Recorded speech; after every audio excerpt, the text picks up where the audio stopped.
Hello बच्चों। तो आज के इस वीडियो में हम लोग शुरू करने जा रहे हैं ये चैप्टर 4 आपका डीएवी क्लास 7 का साइंस का टॉपिक है, जिसमें हम लोग पढ़ेंगे कि ये बेसिकली एसिड बेस और सॉल्ट होता क्या है, और साथ ही साथ इसका बेसिक में फंडामेंटल चीज़ें समझेंगे हम लोग कि ये है क्या एक्चुअली में। और साथ ही साथ इसके नेक्स्ट वीडियो में मैं टेक्स्ट बुक के क्वेश्चन आंसर भी सॉल्व कराऊंगा, तो वो वीडियो भी जरूर देखना।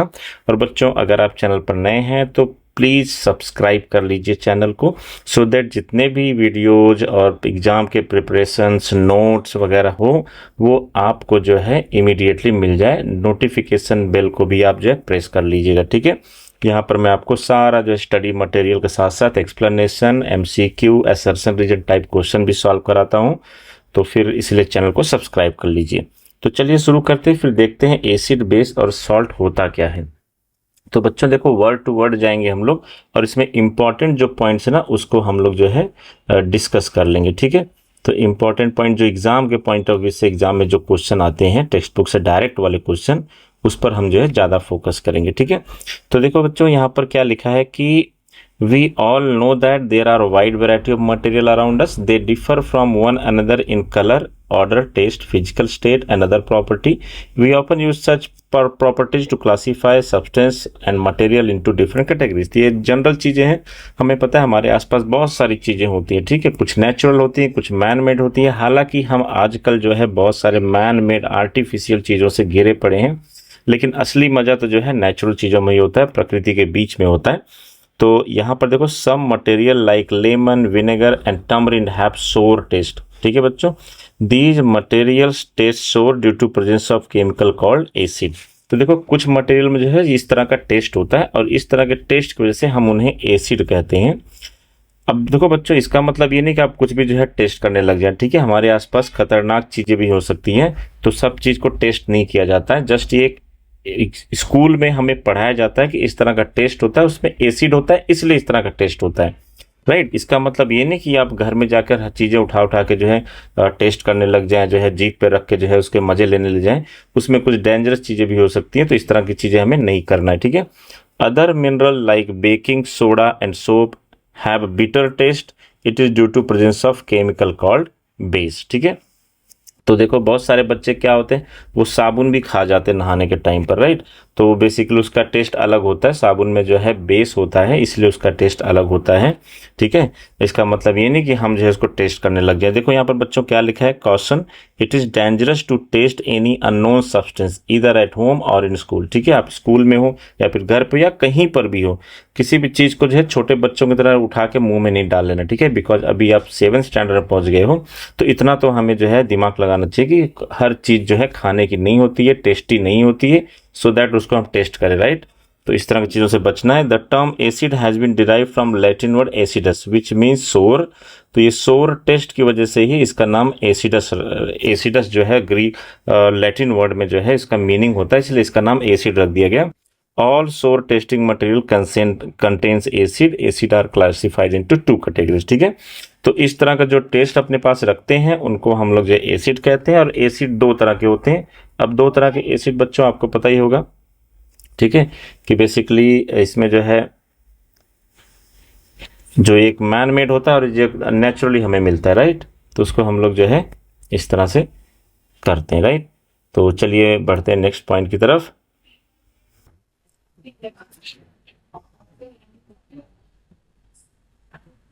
अब देखो, पहला है मिनरल बच्चों और दूसरा है ऑर्गेनिक, ठीक है। देखो यहाँ पर ऑर्गेनिक भी दिया हुआ है और यहाँ पर हमारे पास क्या है, मिनरल एसिड। तो सबसे पहले मिनरल एसिड देखते हैं क्या होता है। तो देखो, acid which are prepared from mineral present in the earth. देखो, धरती के अंदर बहुत सारे तरह के मिनरल्स पाए जाते हैं, अगर उनसे हम एसिड बनाते हैं तो उन्हें हम लोग मिनरल एसिड कहते हैं। हाइड्रोक्लोरिक एसिड जैसे HCl हो गया, जो कि हमारे पेट में भी बनता है, हमने पढ़ा होगा nutrition in animals and plants में, ह्यूमन डाइजेस्टिव सिस्टम में, कि हाइड्रोक्लोरिक एसिड हमारे पेट में भी बनता है, लेकिन हम अर्थ से जो मिनरल मिलता है उससे भी बना सकते हैं, तो इसलिए इसको मिनरल एसिड कहा जाता है। सल्फ्यूरिक एसिड हो गया जिसका केमिकल फॉर्मूला H2SO4 है, नाइट्रिक एसिड हो गया HNO3। बच्चों ये सब ना आपको याद कर लेना है, तो जो इसको मैं हाईलाइट करता हूँ, हाइड्रोक्लोरिक केमिकल नेम HCl और यहाँ पर sulphuric acid H2SO4, nitric acid HNO3, इसको लिख के याद कर लेना, एग्जाम में आता है। और फिर इसके बाद है sulphuric acid sulphurous acid sorry, तो इसको H2SO3 कहा जाता है। And phosphoric acid H3PO4 are some example of the well known acid. तो ये मिनरल एसिड्स हैं जो हमें मिनरल से हम बनाते हैं, ठीक है। अब देखो यहाँ पर बच्चों क्या दिया गया है, sulphuric acid is often known as king of chemicals, ठीक है। तो किंग ऑफ केमिकल किसे कहा जाता है, सल्फ्यूरिक एसिड को। It is used in manufacture of a wide variety of material. तो बहुत सारे मटेरियल जो हमारे आसपास हम मैन मेड होते हैं उनको बनाने में इस केमिकल का यूज होता है, सल्फ्यूरिक एसिड का, और इसीलिए इसको कहा जाता है किंग ऑफ केमिकल, राइट। जैसे देखो फलों के राजा आम को जो है कहा जाता है, राइट। तो mango is the king of fruits, ठीक है। ऐसे ही lion is the king of jungles. In the same manner बच्चों H2SO4 that is sulphuric acid is the king of chemical, इसको याद रखना, इसलिए मैंने यहाँ पर हाईलाइट कर दिया, ठीक है। एक बार फिर से हाईलाइट करता हूँ, किंग ऑफ केमिकल किसे कहा जाएगा, H2SO4 को। बढ़ते हैं नेक्स्ट, ऑर्गेनिक एसिड देखते हैं। तो ऑर्गेनिक एसिड में क्या होगा, तो देखो acid which are naturally occurring and are found in plants and animals are called organic acid. Many fruits and vegetables contain organic acid, for example guava contains oxalic acid. तो हम लोग जो अमरूद खाते हैं ना उसमें ऑक्सैलिक एसिड होता है। ऑरेंज, लेमन एंड आंवला कंटेन्स सिट्रिक एसिड। अब बच्चों ये सब ना आपको याद भी रखना है, ठीक है। अब ऐसे मैं बता रहा हूँ तो इसका मतलब ये नहीं कि आप बस कहानी की तरह सुनते जाओ, ये सब एग्जाम में आता है। गुआवा में कौन सा एसिड होता है और लेमन में कौन सा एसिड होता है, तो इस पॉइंट को मैं हाईलाइट कर देता हूँ। आप चाहिए तो बैठ के एक शॉर्ट नोट्स भी बना सकते हैं यहाँ पर, ठीक है। तो यहाँ पर हम लोग एग्जाम्पल देखते हैं, ये जो मैं हाईलाइट कर रहा हूँ,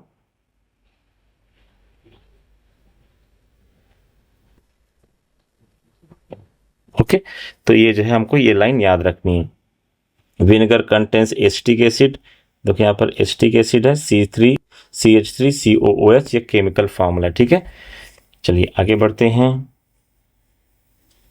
फिर देखो यहाँ पर कुछ एग्जाम्पल्स दिए गए हैं, ठीक है। यहाँ पर देखो इमली है, टमरिंड, तो इन सब में टार्टारिक एसिड पाया जाता है। इसका मैं एक लिस्ट बना के दूंगा आपको, तो जिसमें आप जो है एक टेबुलर फॉर्म में आप इसको इजीली याद कर सकते हैं। तो देखो जैसे sting of bees, red ant, wasp and stinging nettle contain formic acid HCOOH, इसको भी याद करना है। HCOOH किसका है, फॉर्मिक एसिड का है। विच कॉज शूटिंग पेन, देखो हमें जब हनी बी या फिर हमें बीज जब हमें जो है काट लेते हैं, ठीक है, या फिर लाल चींटी काट देते तो हमें थोड़ा जो है पेन होता है। वो पेन एक्चुअली बच्चों किस लिए होता है मालूम है, उनके पास एसिड्स होते हैं, तो उन एसिड फॉर्मिक एसिड की वजह से हमें जो है थोड़ा सूजन आता है और थोड़ा हमें दर्द भी होता है, ठीक है।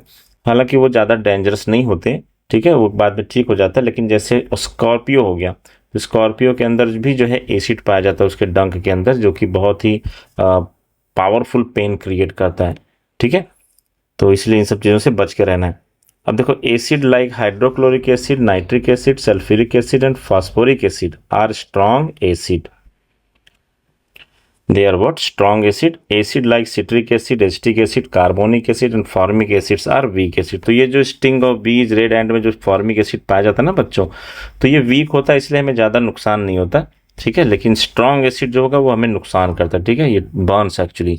We will learn more about strong and weak acid higher classes. तो जो आप 8th स्टैंडर्ड में जाएंगे वहाँ पर आपको मैं पढ़ाऊंगा कि हायर मतलब बेसिकली स्ट्रॉन्ग एसिड क्या है, स्ट्रॉन्ग बेस क्या है, ये सब हम लोग वहाँ पर पढ़ेंगे। Acid manufactured in the factories are highly concentrated, that is the water contains in them is very low. तो देखो जो highly concentrated मतलब क्या, उसमें एसिड ज़्यादा है, वाटर कम है, इसलिए वो बहुत concentrated होते हैं and they are very dangerous actually, ठीक है। Their concentration can be decreased by adding water to them. तो अगर उनका concentration कम करना है तो हम उसमें वाटर ऐड करते हैं। हमारे लैब, स्कूल के लैब में जो भी होता है ना बच्चों, वो हाईली कंसनट्रेटेड नहीं होता है। 11th-12th वालों के लिए केमिस्ट्री के प्रैक्टिकल में उनको हाईली कंसनट्रेटेड कभी कभार ही दिया जाता है, वो भी बहुत प्रिकॉशन के साथ टीचर देते हैं, लेकिन नॉर्मली वो लो कंसनट्रेशन के ही होते हैं, ताकि जो है ज़्यादा कुछ उनको नुकसान ना हो अगर गिर उड़ जाए तो, ठीक है। Acid having a low concentration are called dilute acid. तो जिसमें लो कंसंट्रेशन का मतलब जिसमें पानी ज़्यादा मिक्स होगा उसको हम लोग डाइल्यूट वर्ड यूज करेंगे बच्चों, देखो डाइल्यूट, ठीक है, इसको हमें याद रखना है। चलिए आगे बढ़ते हैं। अब यहाँ पर डिड यू नो में डू यू नो में देखते हैं, डू यू नो में क्या दिया हुआ है। Gases like carbon dioxide, sulphur dioxide, nitrogen dioxide etcetera are released in air by factories. अभी हमें पता है ऑटोमोबाइल से, गाड़ियों से जो धुआं निकलता है, ठीक है, उसमें से carbon dioxide, sulphur dioxide factory से निकलता है, नाइट्रोजन डाइऑक्साइड, ये सब हवा में जाकर ऊपर जमा होते रहते, ठीक है। Power house and automobile exhaust, तो ये जो जहाँ पर बिजली बनता है कोयला वगैरह से, तो उनका भी जो वेस्ट मटेरियल, जो वेस्ट धुआं होता है, उसमें ये सब जो है हार्मफुल गैसेस होती हैं और वो जाके एटमॉस्फेयर में एक पर्टिकुलर जगह पर इकट्ठे होते रहते हैं, लेयर में जो है एटमॉस्फेरिक लेयर में इकट्ठे होते रहते हैं। These gases mix with rain water, तो जब बारिश होती है ना, एंड फॉर्म एसिड्स, तो बारिश के पानी के साथ मिलकर वो एसिड बन जाते हैं। सो रेन वाटर दस become acidic when this acid rain falls on building made up of marble which is calcium carbonate। तो जो हमारे बिल्डिंगों में जो मार्बल वगैरह यूज होता है ना, कैल्शियम कार्बोनेट का बना होता है, CaCO3 का, उसके साथ ये एसिड रिएक्ट करता है। हालांकि वीक एसिड होता है, इसको हम लोग एसिड रेन कहते हैं, ठीक है, लेकिन रिएक्ट करता है। लेकिन बारिश तो बहुत सारी होती है, धीरे धीरे अगर ये बारिश होता रहेगा तो इसका कॉज क्या होता है, इफेक्ट क्या होता है। Acid rain is the main cause of yellowing of Taj Mahal. अब ताजमहल भी मार्बल का बना है, कैल्शियम कार्बोनेट का बना है, तो वो धीरे धीरे पीला पड़ते जा रहा है। Building and monuments made up of marble like Taj Mahal thus gets affected by the action of acid rain। इसीलिए जो है स्टार्टिंग के टाइम पे ना ताजमहल को बारिश आने के पहले ढक दिया जाता था, ठीक है। जो इनिशियल बारिश होती है खास करके पहले दूसरे तीसरे दिन, उसमें ये एसिड की मात्रा जो है थोड़ा ज़्यादा होती है, इसकी वजह से ये पीला पड़ते जा रहा है बिकॉज ऑफ दिस एसिड। तो वहाँ पर ताजमहल को ढक दिया जाता है, ठीक है, ताकि उसका एसिडिक इफेक्ट जो है ज़्यादा ना हो, नहीं तो Taj Mahal it is the 7th wonder of the world, ठीक है। तो ये जो है एक बहुत इंपॉर्टेंट मॉन्यूमेंट्स है हमारे लिए, हमारे देश के लिए, कि 7वां अजूबा है ताजमहल, ठीक है। तो इसलिए इसको बचा के रखना बहुत ज़रूरी होता है, सरकार के लिए, हम सभी के लिए होता है, ठीक है। इसलिए कहा जाता है ज़्यादा हमें कार्बन डाइऑक्साइड नहीं रिलीज करना चाहिए हवा में, ठीक है। तो इसका जो है नुकसान होता है हमारे मॉन्यूमेंट्स पे। तो ये चीज़ अब आपके नॉलेज के लिए हो गया। अब बेसिस एंड अल्कलीज की बात करते हैं। Bases are substance which reacts with acid to form water and salt. बच्चों अगर आपको इसका जो है टेबुलर फॉर्म में चाहिए तो कमेंट करके जरूर बताओ। मैं टेबुलर फॉर्म में आपको एसिड, कौन कौन सा एसिड किस किस चीज़ में पाया जाता है उसका तो मैं टेबुलर फॉर्म में बना के दे दूंगा मेरे व्हाट्सएप चैनल पर। और अगर आप व्हाट्सएप चैनल पर नहीं है तो वहाँ भी ज्वाइन कर लीजिए, डिस्क्रिप्शन में लिंक दिया है मैंने, ठीक है। तो वहाँ से आप जो है व्हाट्सएप चैनल ज्वाइन कर लेंगे तो वहाँ पर आपको सारा नोट्स मटेरियल ये सब अब मैं आपको दे दूंगा। शॉर्ट नोट्स हो गया, लॉन्ग नोट्स हो गया, MCQ, असर्शन, रीजन, सब A to Z ready material, जिससे कि आपको एग्जाम में बहुत ही हेल्प मिलने वाला है, ठीक है। तो आप मुझे बताइए कमेंट करके क्या आपको ये चाहिए, तो मैं उसको जो है नीट एंड क्लीन वे में बना के आपको देता हूँ, ठीक है। Bases are bitter in taste, तो बेस का टेस्ट कैसा होता है बच्चों, बिटर होता है, राइट, कड़वा होता है, हैव सोपी फील, ठीक है, सोपी फील जैसा होता है। Some bases are solvent water, such bases are called alkalis. तो बच्चों अल्कलीज किसको कहेंगे, जो बेस वाटर में मिल जाते हैं, घुल मिल जाते हैं, सॉल्युबल होते हैं, उनको ही हम अल्कलीज कहते हैं। अब एग्जाम्पल देखो, for example sodium hydroxide and aluminium hydroxide both are bases. However, sodium hydroxide is also termed as alkali because it is soluble in water। तो दोनों देखो बेस है, लेकिन हम लोग सोडियम हाइड्रोक्साइड को अल्कली कह रहे हैं, क्यों, क्योंकि ये पानी में घुल मिल जाता है। बहुत सारे बेस पानी के साथ मिक्स नहीं होते, सिर्फ तेल नहीं होता, ऑयल कहाँ पानी में मिक्स होता है। तो वैसे ही कुछ बेसिस भी पानी के साथ मिक्स नहीं होते, लेकिन जो मिक्स होते हैं उनके लिए हम एक खास शब्द बनाया है साइंटिस्ट ने, जिसको हम लोग अल्कलीज कहते हैं, राइट। फिर some bases like sodium hydroxide, potassium hydroxide, ये सब आपको सिंबल याद करना है, NaOH सोडियम हाइड्रोक्साइड और potassium hydroxide KOH are strong bases. Other like ammonium hydroxide जो कि NH4OH है, aluminium hydroxide AlOH3 and copper hydroxide CuOH2 are weak base. देखो ये सब नाम बड़े खतरनाक लग रहे होंगे आप लोग को, लेकिन बच्चों 2-3 बार लिख के प्रैक्टिस करोगे तो याद हो जाता है, ठीक है, कोई बहुत बड़ी चीज नहीं है, ठीक है।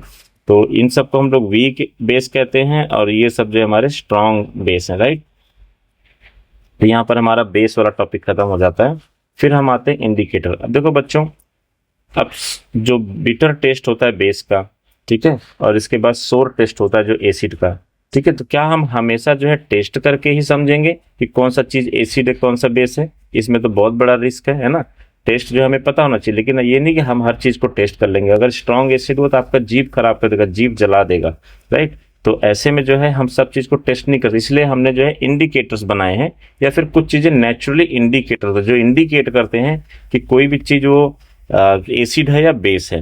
तो देखो, acid and base can identify not only through their taste but also with the help of substance called indicators. An indicator is a substance which shows different colours in an acidic and basic medium. तो ये indicator जो होते हैं ना, वो अगर आप उनको एसिडिक मीडियम डालोगे तो कलर चेंज हो जाता है, तो उसके बेसिस पर हम देख कर ही पता लगा सकते हैं कि कोई चीज एसिड है या बेस है। The colour of the indicator can thus helps in identify acid and base. An indicator use very often is litmus. देखो, लिटमस, इस चीज को याद रखना, लिटमस होता है जो कि एक पेड़ से मिलता है, lichens, and is purple in colour. ये कौन से कलर का होता है बच्चों?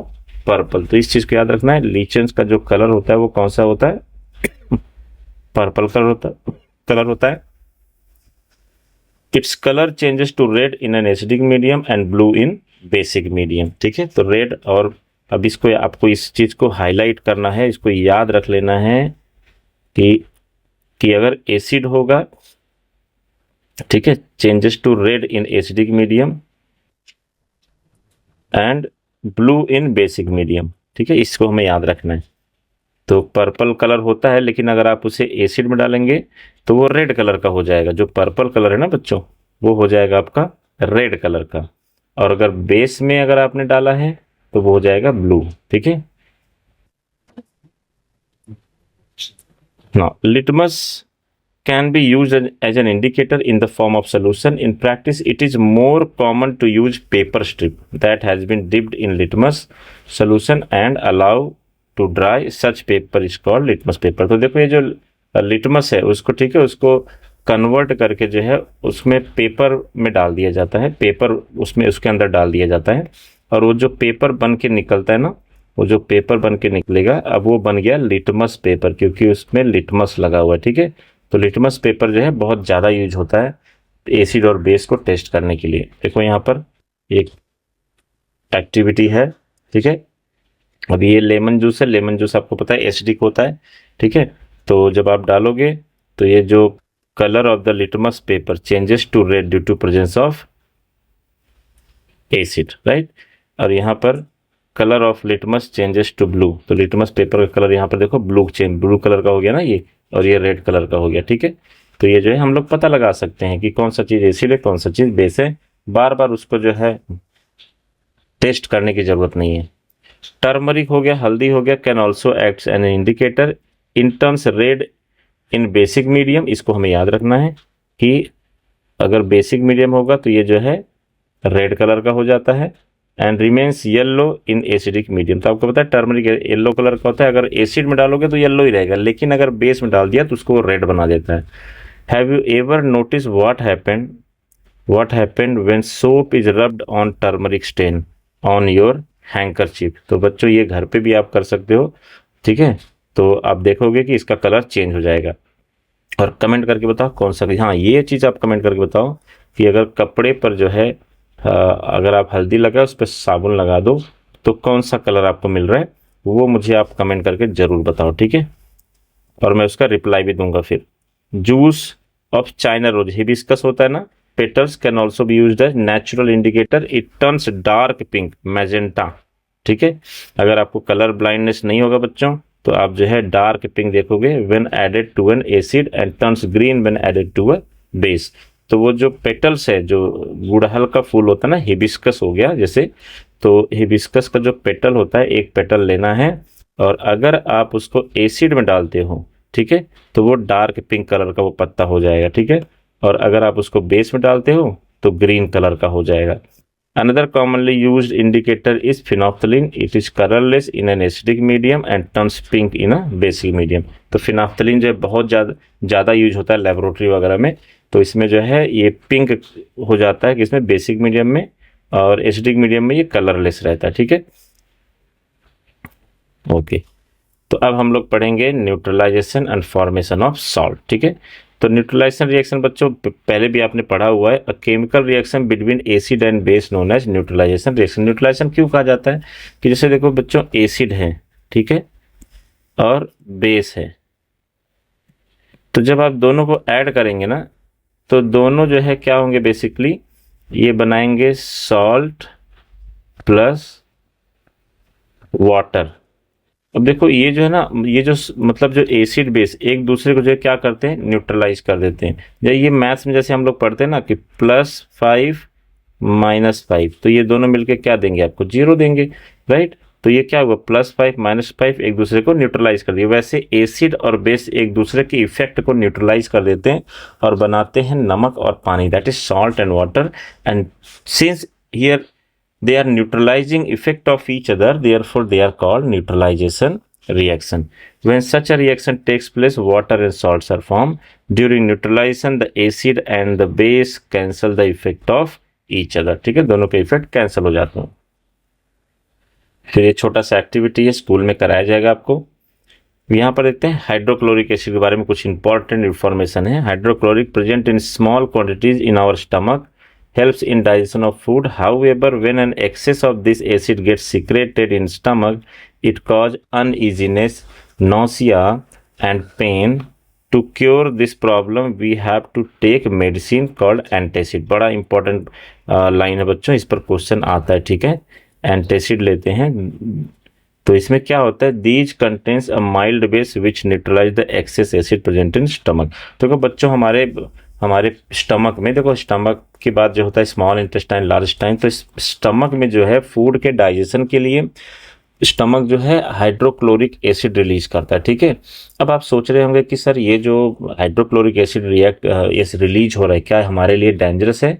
तो ऑब्वियसली डेंजरस होता है, लेकिन वहाँ पर ना कुछ और भी अरेंजमेंट होते हैं, जैसे म्यूकस लेयर होता है, बनता रहता है, जिसकी वजह से हमारे स्टमक का जो लाइनिंग है, स्किन है अंदर, उस पर कोई इफेक्ट नहीं पड़ता है। एसिड है तो डेंजरस तो है ही, लेकिन इस तरह से हमारा जो है एनाटॉमी होता है स्टमक का, इस तरह से जो है वहाँ पर म्यूकस लेयर बनते रहते हैं, जिससे कि हमारा जो लाइनिंग है, इनर लाइनिंग है स्टमक का, वो खराब नहीं होता है, ठीक है। तो कभी कभी क्या होता है कि स्टमक ना ज़्यादा ही एसिड रिलीज कर देता है, तो ऐसे में हमें जो है अनईजी लगता है, अच्छा नहीं लगता है, पेन भी होता है, ठीक है, दर्द भी होता है। तो ऐसे में हम क्या करते हैं कि एक एंटासिड लेते हैं, मतलब एंटी एसिड। एंटी एसिड मतलब क्या, एसिड के इफेक्ट को जो न्यूट्रलाइज करे, दैट इज बेस। तो बेसिकली एक माइल्ड बेस होता है, जब आप इसको लेते हैं स्टमक में जाता है, तो वो जो एसिड का इफेक्ट है जिसकी वजह से आपको अनइजीनेस हो रहा है, पेन हो रहा है, ये सब हो रहा है, तो उसको वो न्यूट्रलाइज कर देता है और आपको फिर अच्छा लगता है, ठीक है। तो ये हमारा जो है साइंस है इसके पीछे कि हम एंटासिड क्यों लेते हैं या फिर अनइजीनेस क्यों लगता है, बिकॉज ज़्यादा एसिड प्रोड्यूस हो जाता है कभी कभी पेट में, ठीक है। अब नेमिंग ऑफ सॉल्ट, देखो सॉल्ट का नेमिंग कैसे करते हैं, मैंने आपको बताया एसिड बच्चों प्लस बेस, तो ये बनाएगा सॉल्ट प्लस वाटर। तो ये सॉल्ट अलग अलग तरह के होते हैं। एक तो हमारे घरों में होता है जिसको हम लोग कॉमन सॉल्ट कहते हैं, सोडियम क्लोराइड होता है, और भी बहुत तरह के सॉल्ट होते हैं। तो कैसे उसको नाम दिया गया, जैसे देखो सॉल्ट ऑफ सल्फ्यूरिक एसिड, आपको पता है कि ये जो सॉल्ट बन रहा है बेसिकली एसिड और बेस के रिएक्शन से बन रहा है। तो ये जो मान लो कोई सल्फ्यूरिक एसिड से अगर जो सॉल्ट बन रहा है तो उसको हम लोग सल्फेट्स कहते हैं, याद रखना, सल्फ्यूरिक एसिड से sulphate. Salt of hydrochloric acid, अगर हाइड्रोक्लोरिक एसिड से जो है अगर कोई सॉल्ट बन रहा है तो उसको हम लोग क्लोराइड कहते हैं। ये क्लोरीन है ना यहाँ पर, तो इसके वजह से इसका नाम क्लोराइड पड़ गया। सॉल्ट ऑफ नाइट्रिक एसिड, अगर नाइट्रिक एसिड से हम लोग यूज कर रहे हैं तो यहाँ पर नाइट्रोजन है, तो यहाँ पर जो है इसका नाम पड़ गया नाइट्रेट। ऐसे सल्फ्यूरस है, देखो बच्चों सल्फ्यूरिक और सल्फ्यूरस दोनों में अलग है, सिर्फ देखो यहाँ पर 4 ऑक्सीजन है, यहाँ पर 3 ऑक्सीजन है। तो 3 ऑक्सीजन वाले को सल्फ्यूरस कहते हैं और 4 ऑक्सीजन वाले को हम लोग कहते हैं सल्फ्यूरिक। तो इसको हम लोग सल्फाइड कहते हैं। सल्फेट अलग है, जो सल्फ्यूरिक एसिड से जो सॉल्ट बना है, सल्फाइड अलग है जो कि सल्फ्यूरस एसिड से बनता है। कार्बोनेट, जैसे कार्बोनिक एसिड है H2CO3, तो उसका हम लोग कार्बोनेट कहते हैं। और एसिटिक एसिड से अगर कोई सॉल्ट बनता है बेस से रिएक्ट करके तो उसको हम लोग एसीटेट कहते हैं, राइट। तो these are the naming of salt. इसको एक 1 बाय 1 आपको याद रखना है, 2-3 बार जो है पढ़ोगे याद हो जाता है। तो फॉर एग्जाम्पल जैसे calcium sulphate is salt from calcium hydroxide and sulphuric acid, so it is termed as calcium sulphate. Similarly NaNO3 is named as sodium nitrate, क्योंकि यहाँ पर नाइट्रेट ग्रुप है, राइट, NO3 है। NaCl termed as sodium chloride, जो हमारे घरों में use होता है। तो Na2SO3 termed as sodium sulphide, Na2CO3 जहाँ पर CO3 आ गया तो इसको हम लोग सोडियम कार्बोनेट कहते हैं, और यहाँ पर देखो एसिटिक एसिड से बना है तो इसको हम लोग एसीटेट कहेंगे। ठीक है, तो इसको हमें याद रखना है। अब इसके बाद बच्चों देखो प्रॉपर्टीज ऑफ सॉल्ट क्या है। तो salts are form through reaction between acid and base. ठीक है, जहां पर भी सॉल्ट बनेगा मतलब जरूर एसिड और बेस का रिएक्शन ही हुआ रहेगा, राइट। दूसरा है most of the salts are readily soluble in water. बहुत मैक्सिमम जो सॉल्ट होते हैं पानी में घुल मिल जाते हैं अच्छे से, और घुल मिल जाएंगे तो उनको हम लोग अल्कली कहते हैं, राइट। जैसे एसिड, अगर सॉल्ट नहीं, एसिड में हम लोग कहते हैं, लेकिन यहाँ पर बहुत सारे सॉल्ट जैसे नमक नहीं तो पानी में कैसे घुल मिल जाता है। Salts do not conduct electricity in their solid state. अगर जैसे हमारे घरों में नमक होता है सॉलिड स्टेट में, तो वो उसमें से इलेक्ट्रिसिटी पास नहीं होती, लेकिन अगर आपने उसको पानी में मिक्स कर दिया, however molten salts and solution of salt in water conduct electricity. ठीक है, जैसे सोडियम क्लोराइड है हमारे घरों में जो नमक होता है, अगर वो नमक सॉलिड फॉर्म में जैसे हम डब्बे में मम्मी रखती है तो वो जो है उसमें से इलेक्ट्रिसिटी कंडक्ट नहीं होगा। लेकिन अगर आप उसमें पानी मिला दिया तो पानी मिलाने से क्या होता है बच्चों की यहाँ पर ना, तो ये जो सोडियम है ना आयन बन जाता है Na+, और ये Cl- positive and negative ion बन जाते हैं। इसकी वजह से वहाँ पर इलेक्ट्रिसिटी कंडक्ट होती है, इलेक्ट्रिसिटी फ्लो होती है अगर आपने इसमें पानी मिला दिया तो। ठीक है, तो ये भी याद रखना है कि जो हमारा सॉल्ट सॉलिड स्टेट में कंडक्ट नहीं करता है इलेक्ट्रिसिटी को, बट मोल्टन स्टेट में कंडक्ट करता है। अब देखो न्यूट्रल सॉल्ट यहाँ पर क्या है। Salts form classification of salt हम लोग कर रहे हैं। Salt form by reaction of strong acid and strong base are neutral. तो बच्चों अगर दोनों ही स्ट्रॉन्ग है तो दोनों एक दूसरे को जो है न्यूट्रलाइज कर देंगे, तो इसको हम लोग कहेंगे solution of neutral salt in water is neutral, that is it is neither acidic nor basic, hence such salt solution does not change the colour of the litmus paper.